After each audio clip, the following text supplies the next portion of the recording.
Hey everyone, hey Jeremy, welcome back to the Inside Sales Studio. Thanks, Bob. It's great to be back.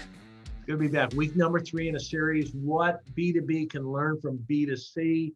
The first week you talked about meeting buyers on their terms. Week number 2, you talked about the different ways to interact, different technologies, but the point was you got to support and communicate with and engage with the customer on their terms. Sometimes B2B, we are set in our ways and don't adapt. So you're going to pull it all together, talk about the buying process and what we really need to do to meet the buyer on their terms.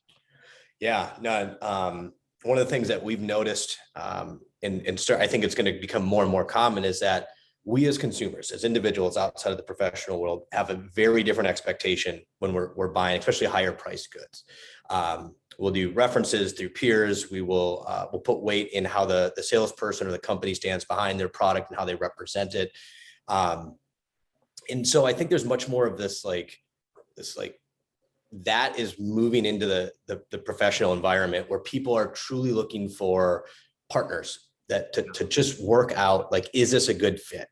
Like, transparency and trust is so key in selling today. We value that in our individual experiences, and that is coming more and more into the professional experience, where people don't want vendors to show up and they try to make a perfect pitch and a perfect solution. They really just want to share their problems and see if, like, you're a good partner, and, like, to what level, like, can you meet 50%, 70%, 100%? And that transparency and that trust and that relationship and that buying and selling experience is coming to the top over feature and function. And we were talking earlier, you said really the longer sales cycle, complex sale, which was kind of formal, it's become less formalized because of how much information and the connectivity that B2B buyers can make today. That's right. So, like, it used to be for B2B, like, you'd have this long, and there's still RFPs, there's still formal processes, but it used to be that was it. The vendor would show up, it'd be a sales rep, solution consultant, or sales engineer, services person, and you'd go through this elaborate demonstration, you answer all these questions. Now, like, you can get 70% of that online or through a quick conversation. And so the necessity of that formality starts to drop a little bit. And some of these other things, the intangibles and how you represent the company, how do you respond in the face of your imperfections, whether it's a feature function, like, that is key. That's how we make personal decisions when we go with, like, perhaps a real estate agent, or where we want to shop in terms of higher end consumer goods. Like, it's not just the product, it is also that experience. And when we think about that in the B2B world, that is how we show up as a sales team, as a sales professional, and represent what we can do, and equally as important, what we can't do, and then how do we get there together. And that whole engagement has shifted us. Even before COVID, it was shifting. Text was on the rise. Chatting live via websites on the rise. Video, of course, now is mandatory. Yeah. So all those different ways to support that we've seen for years in B2C, B2B needs to adapt that even more. This was really, really good. Acquire. So tell the viewers a little bit about what you do and how you help in this area. Yeah, so at Acquire, we have a consumer experience platform.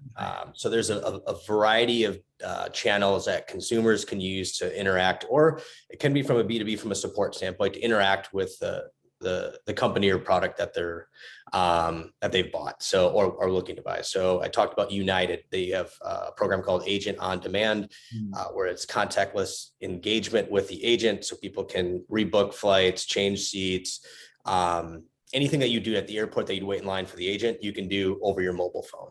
Yeah. Audi is a customer of ours. So when the world shut down, they had to quickly pivot to all digital.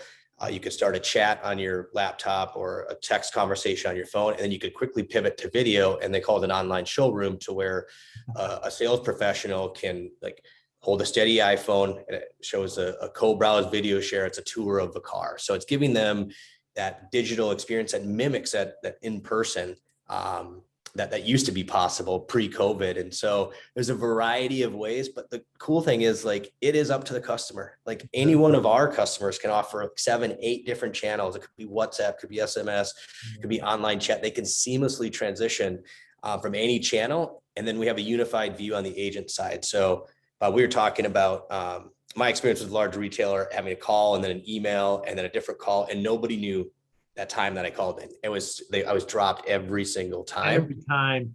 There's a lot of companies and industries out there that need to get with it, get with the program. You know, this Audi car dealer, what an amazing job they've done. So if you're out there, you're B2B, how can someone reach out to you to learn more either about Acquire or just to continue this conversation?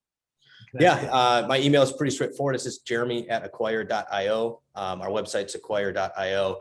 Happy to take any calls on the professional level around how we sell, share with anyone in the community here more about Acquire and the product. As I mentioned, the large majority of our customers are B2C, but we also do have B2B that from a support standpoint, especially with video and co-browse, and no need to download anything. So it's a very easy and seamless experience for the consumer and the agents.